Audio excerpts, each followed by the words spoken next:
I tell people, when you go see a movie or you read a book, let's say a movie, and you feel like the movie is casting a spell on you, it's drawing you into the story, and it's having an emotional impact on you, and by the end of the movie you're moved, or you're crying, or you're laughing, or whatever it is, that is a form of seduction where you've allowed your psychology to be penetrated by a director, a writer, or whomever, and you're seduced. And it's actually an amazing power that humans have. The problem is some people are closed to seduction. They don't want to be seduced. They're not interested in other people. I find seduction to be a very social phenomenon. To be a great seducer, you have to be interested in people. You have to not, there's a difference between a cold, kind of analytic, the typical sort of cold male seducer, which I talk about in the book, but I'm advocating a more sort of hot or warm seduction in which both people are seducing each other. When we first get interested in someone, when we first fall for someone, it can often be a bit deceptive. We're charmed by their personality, by their looks, by their appearance, by how they, certain things that are in the essence a little bit superficial. And when you first meet somebody, they're not laying all their cards on the table. They're trying very hard to impress you, to please you.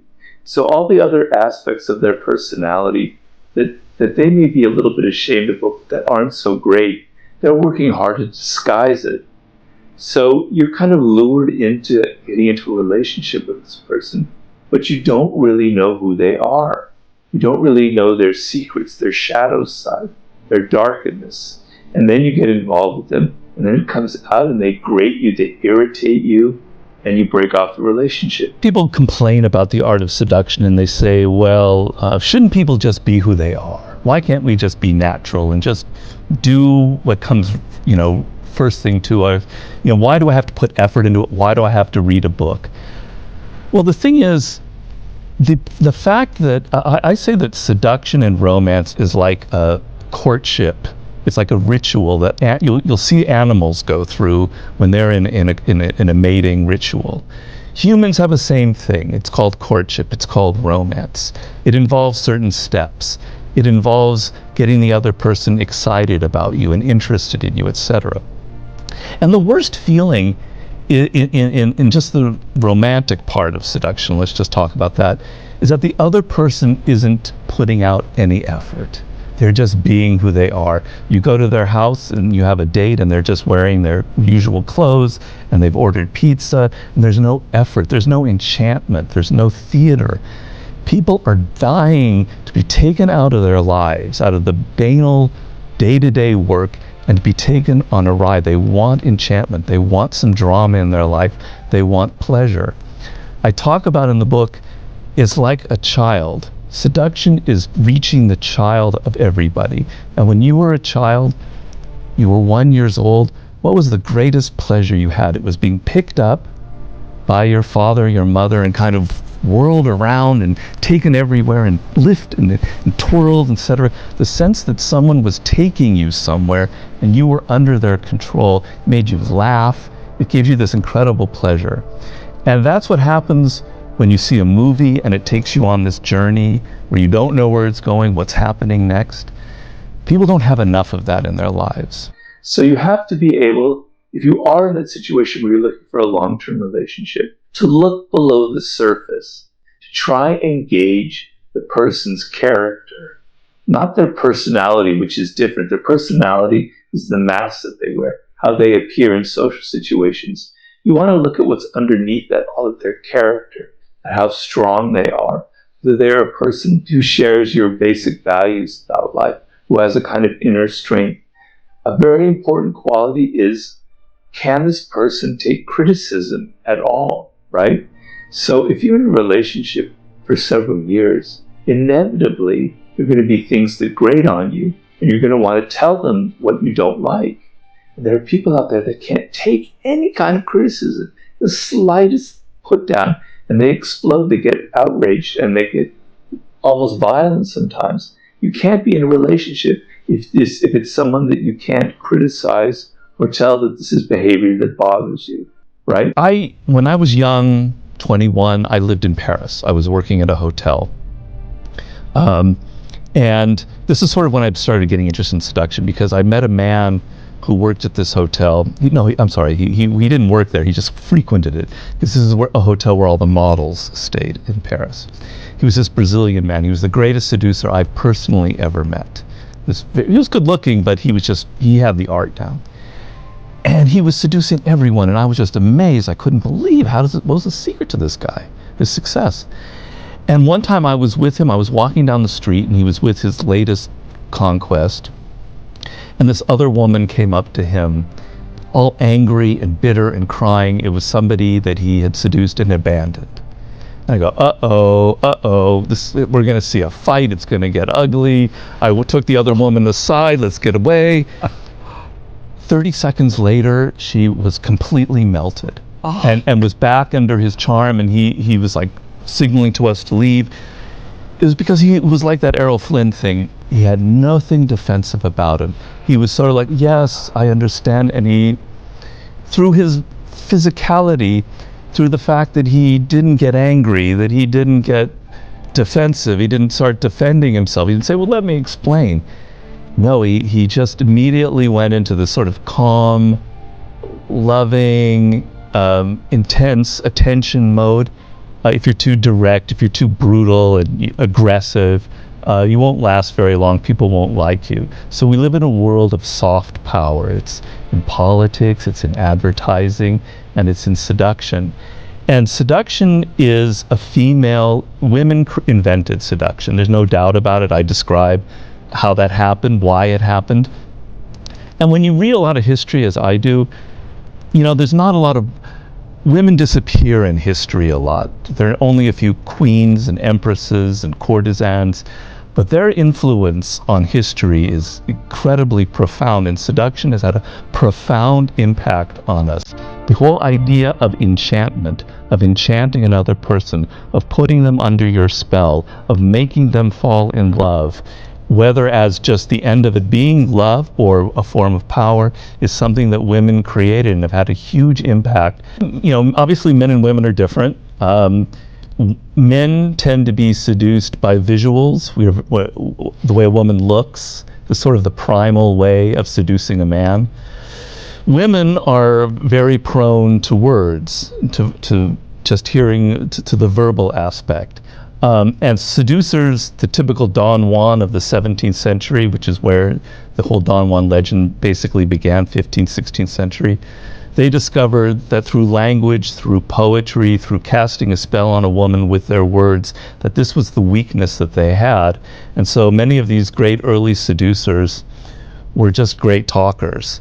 It's interesting because if you look at like some of the great ones in the 16th, 17th century, they were not handsome men. They were actually, one of them was physically repulsive, but had such an incredible way with words that he could seduce almost any woman. The first great American, even world politician that kind of mastered it, but let's say American, was John F. Kennedy. I claim that he was, not just me, other writers have as well, he was a master seducer. Obviously with women, he's legendary for that.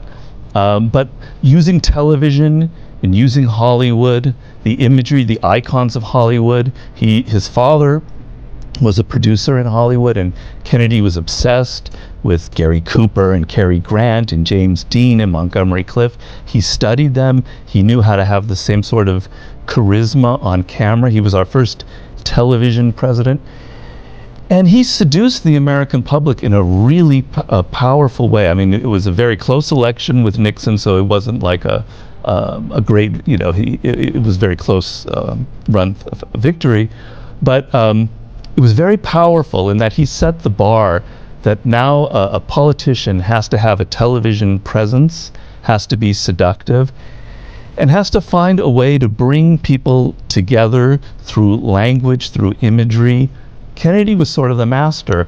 And so I want to take you away from thinking of seduction as just the sort of thing that men do on women or women do on men.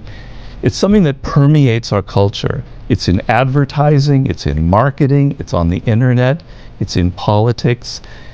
It's different. Obviously, a sexual seduction is not it's the same as Kennedy seducing the American public, but the dynamics, the casting of the spell, the enchantment has a similar process. The desire to be a seducer, which a lot of people will say, oh, I don't want that, I'm not interested in that.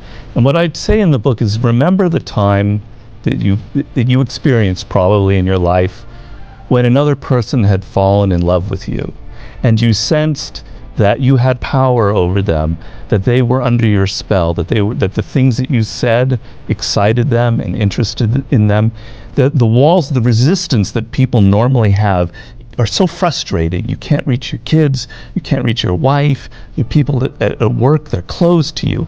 And in that moment when someone had fallen in love, that wall came down and you had this sort of back and forth electricity. It's amazing. You love it. It's powerful. It's great.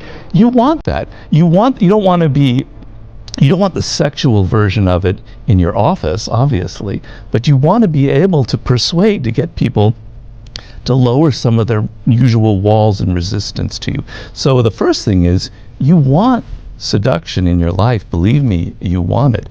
The other thing is you have a misconception about seduction. It's not this, as you say, this villainous male, kind of figuring out these very cold, calculating strategies.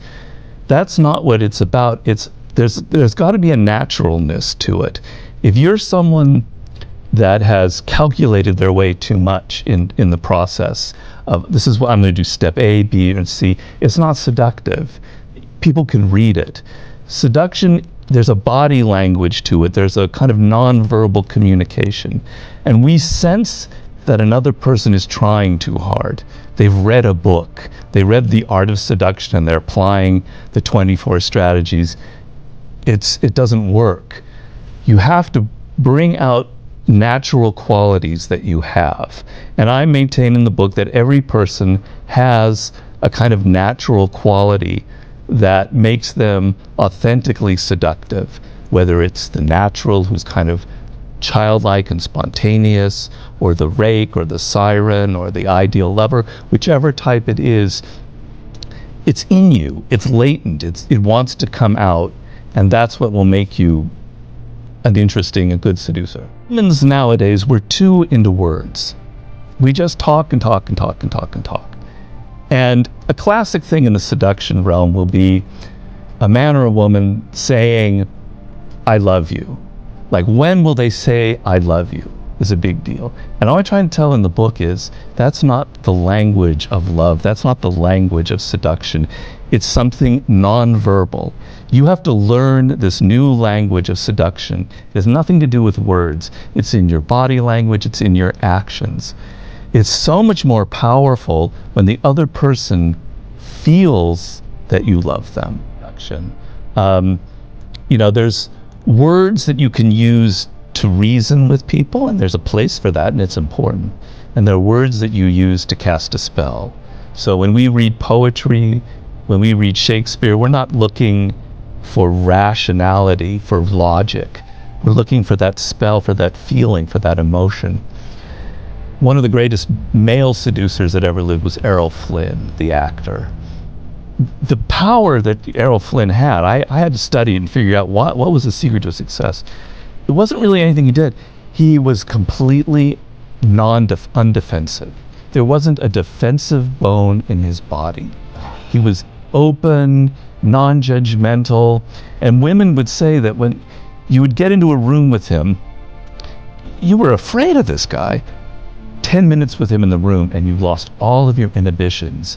They said it was like drinking 4 martinis just to be there. They hadn't drunk a thing. It's because he was so relaxed that he would pass that mood to you. Human beings are not just logical animals. We're physical. We have bodies. And our emotions, our physicality responds to the physicality of the other person. So you, Barry, being very relaxed and open makes me feel relaxed. If you're all defensive and worried, makes me defensive and worried. These are the sort of the grammar of seduction that you have to learn.